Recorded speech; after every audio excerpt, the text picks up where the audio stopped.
Hundreds of survivors of child sex abuse gathered near the Vatican. They were told they would not be allowed to take their message to St. Peter's Square, that child sex abuse will no longer be tolerated. Security was tight. Survivors carried banners reading "Hands off children," "Shame" and "Justice."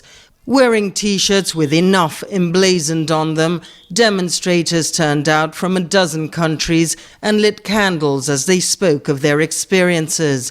Gary Bergeron is co-founder of Survivors Voice and is one of the organizers of the event. We're hopeful that the world can start to reform the way it addresses the issue of childhood sexual abuse. It's a worldwide problem that needs to be addressed, and it's time that we start speaking about it.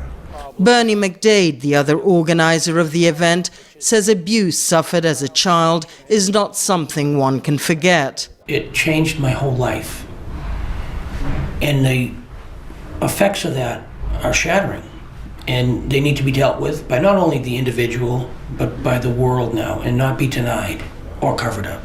The Vatican's chief spokesman, Father Federico Lombardi, came out to talk to the protesters, but he was forced to leave after being jeered by demonstrators. The group held a minute of silence on what they have called Reformation Day. They called for child sex abuse to be considered a crime against humanity. Police allowed 2 demonstrators, including one of the organizers, to walk to St. Peter's Square and deliver letters from people who say they were abused by Catholic priests.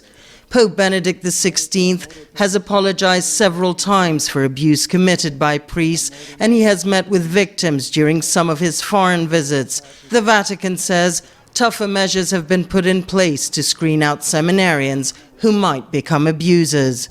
Sabina Castelfranco for VOA News, Rome.